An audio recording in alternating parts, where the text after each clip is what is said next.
शांति। आगे की मुरली लेना दीप्ति बहन। अंतवाक शरीर द्वारा सेवा। हाँ मैडम। ओम शांति। 11 फरवरी 1971 की अव्यक्त मुरली है। मुरली का हेडिंग है अंतवाहक शरीर द्वारा सेवा। एक सेकंड में कितना दूर से दूर जा सकते हो, हिसाब निकाल सकते हो। जैसे मरने के बाद आत्मा एक सेकंड में कहाँ पहुंच जाती है, ऐसे आप भी अंतवाहक शरीर द्वारा। अंतवाहक शरीर जो कहते हैं उसका भावार्थ क्या है? आप लोगों का जो गायन है कि अंतवाहक शरीर द्वारा बहुत सैर करते थे, उसका अर्थ क्या है? यह गायन सिर्फ दिव्य दृष्टि वालों का नहीं है, लेकिन तुम सभी का है।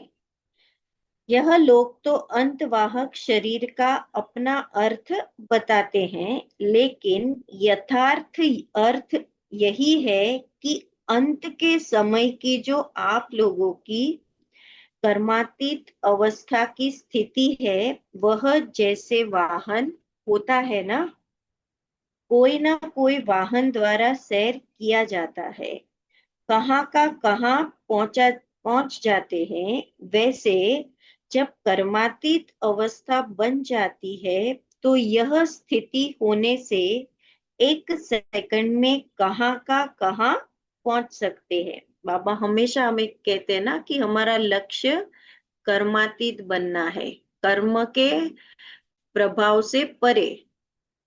तो ये है बाबा बाबा का भाव। ये बहुत ब्यूटीफुल है, कर्मातीत अवस्था की डेफिनेशन, सॉरी, अंतवाहक शरीर की डेफिनेशन। कि जब हमारी कर्मातीत अवस्था होती है, हम जब उसके नजदीक होते हैं, तो इस स्थिति में एक सेकंड में कहाँ का कहाँ पहुंच सकते हैं। इसीलिए इसको अंतवाहक शरीर कहते हैं। और कर्मातीत अवस्था भी बाबा हमेशा कहते हैं कि अंत में बनेगी। वास्तव में यह अंतिम स्थिति का गायन है। उस समय आप इस स्थूल रूप के भान से परे हो जाते हो। इसीलिए इनको सूक्ष्म शरीर भी कह दिया है। सूक्ष्म शरीर है नहीं, पर हमारी अवस्था कैसी है? देह भान से परे की अवस्था है, स्थूल रूप के भान से परे की अवस्था है, व्यक्त भाव से परे की अवस्था है। इसीलिए बाबा कहते हैं कि इसको सूक्ष्म शरीर भी कह दिया है। जैसे कहावत है, उड़ने वाला घोड़ा। तो इस समय के आप सभी के अनुभव की यह बातें जो कहानियों के रूप में बनाई हुई है। एक सेकंड में ऑर्डर किया कि यहाँ पहुंचो तो वहां पहुंच जाएगा। ऐसा अपना अनुभव करते जाते हो। जैसे आजकल साइंस की स्पीड को क्विक करने में लगी हुई है। जहां तक हो सकता है समय कम और सफलता ज्यादा का पुरुषार्थ कर रहे हैं। ऐसे ही आप लोगों का पुरुषार्थ भी हर बात में स्पीड को बढ़ाने का चल रहा है। जितनी जितनी जिसकी स्पीड बढ़ेगी, उतना ही अपने फाइनल स्टेज के नजदीक आएंगे, स्पीड से स्टेज तक पहुंचेंगे। अपनी स्पीड से स्टेज को परख सकते हो। कौन सी फाइनल स्टेज को? वो है अंतवाहक शरीर की अंतवाहक स्थिति की स्टेज कहो, या कर्मातीत स्थिति की स्टेज। अभी सभी महान पर्व शिवरात्रि मनाने का प्लान बना रहे हो, फिर नवीनता क्या सोची है? किसी ने कहा झंडा लहराएंगे। अपने अपने सेवा केंद्रों पर झंडा भले लहराओ, लेकिन हर एक आत्मा के दिल पर बाप की प्रत्यक्षता का झंडा लहराओ। वह तब होगा जब शक्ति स्वरूप की प्रत्यक्षता होगी। शक्ति स्वरूप से ही सर्वशक्तिवान को प्रत्यक्ष कर सकते हो। शक्ति स्वरूप अर्थात संहारी और अलंकारी स्वरूप। जिस समय स्टेज पर आते हो उस समय पहले अपनी स्थिति की स्टेज अच्छी तरह से ठीक बनाकर फिर उस स्टेज पर आओ, जिससे लोगों को आपकी आंतरिक स्टेज का साक्षात्कार हो। जैसे और तैयारियां करते हो वैसे यह भी अपनी तैयारी देखो कि अलंकारी बनकर स्टेज पर आ रही हूँ। लाइट हाउस माइट हाउस दोनों ही स्वरूप इमर्ज में हो। हमारा आत्मिक स्वरूप हमें इमर्ज में रखना है। तो बाबा कहते हैं लाइट हाउस और माइट हाउस दोनों ही स्वरूप इमर्ज में हो। जब दोनों स्वरूप होंगे तब ठीक रीति से गाइड बन सकेंगे। आपके बाप शब्द में इतना स्नेह और शक्ति भरी हुई हो जो यह शब्द ज्ञान अंजन का काम करे, अनाथ को सनाथ बना दे। इस एक शब्द में इतनी शक्ति भरो। जिस समय स्टेज पर आते हो उस समय की स्थिति एक तो तरस की हो, दूसरी तरफ कल्याण की भावना और तीसरी तरफ अति स्नेह के शब्द और चौथी तरफ स्वरूप में शक्तिपन की झलक। माना तरस हो, कल्याण की भावना हो, स्नेह के शब्द और शक्तिपन की झलक।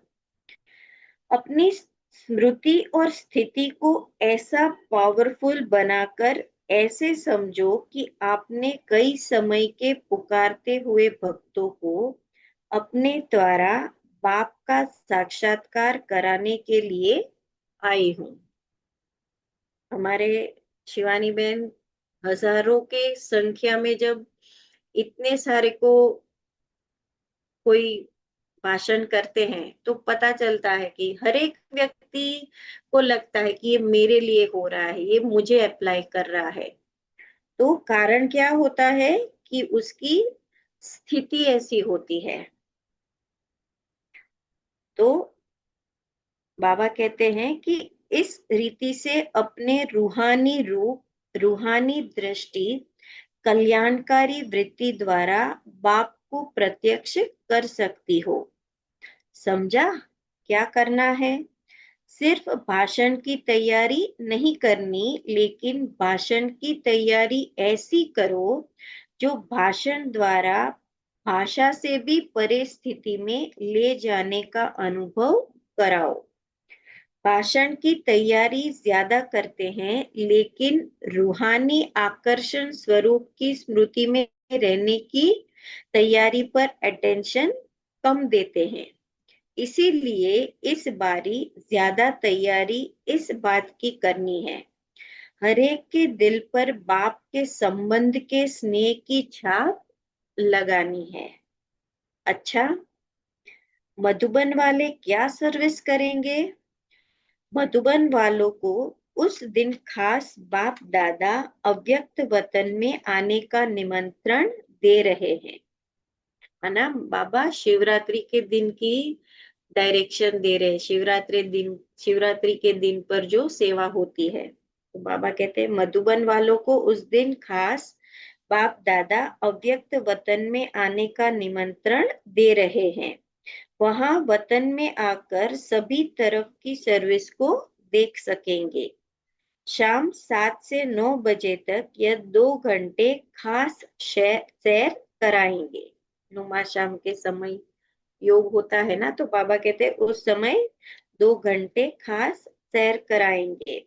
जैसे संदेशियों को ले जाते हैं सभी स्थानों की सैर कराने, इसी रीति से मधुबन वालों को यहाँ बैठे हुए सर्व स्थानों की सर्विस की सैर कराएंगे।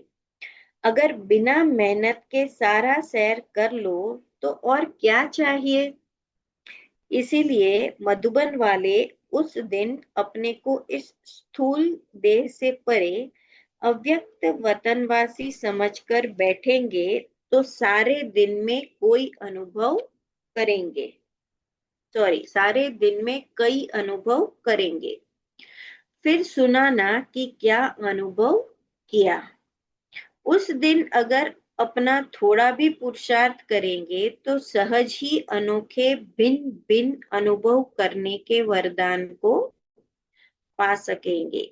ये तो कईयों का अनुभव होता है ना कि जब अव्यक्त स्थिति में स्थित होते हैं तो वो किसी और जगह का साक्षात्कार कहो, दिव्य दृष्टि कहो, या तो बाबा जो कहते हैं कि दिखाई देता है, तो वो अनुभव करते हैं। तो बाबा कहते हैं उस दिन अगर थोड़ा भी पुरुषार्थ करेंगे तो भिन्न भिन्न अनुभव करने के वरदान को पा सकेंगे। समझा। 7 से 9 शाम को खास याद का प्रोग्राम रखना। यूं तो सारे दिन का निमंत्रण दे रहे हैं, लेकिन विशेष यह सैर का समय है। ऐसे समय पर हरेक यथाशक्ति अनुभव कर सकेंगे, है ना। वैसे तो बाबा कहते पूरा दिन आप कर सकते हो, पर ये इसमें थोड़ी सी हिम्मत करके मेहनत करोगे तो ज्यादा अनुभव होगा। मधुबन वाले विशेष स्नेही है, इसीलिए विशेष निमंत्रण है। सिर्फ बुद्धि द्वारा अपने इस देह के भान से अलग होकर बैठना, फिर ड्रामा में जो अनुभव होने हैं वह होते रहेंगे। संदेशियों के लिए तो साक्षात्कार कॉमन बात है, लेकिन बुद्धि द्वारा भी ऐसे अनुभव कर सकते हो। इतना स्पष्ट होगा जैसे इन आंखों से देखा हुआ अनुभव है। जनरली बाबा मुरलियों में कहते हैं कि साक्षात्कार की आश नहीं रखनी है, पर अगर हमारी स्थिति अगर ऐसी है, अगर किसी को सूक्ष्म में भी इसका अनुभव करने की इच्छा होती है, तो बाबा कहते हैं कि ऐसे अपनी स्थिति से बुद्धि द्वारा देह के भान से अलग होकर बैठना। इतना अनुभव इतना स्पष्ट होगा कि जैसे इन आंखों से देखा हुआ अनुभव है। अच्छा, टीचर्स के साथ मुलाकात। इस ग्रुप को कौन सा ग्रुप कहें? दीप्ति बहन इसको स्पीकर, कल करते हैं। ठीक है।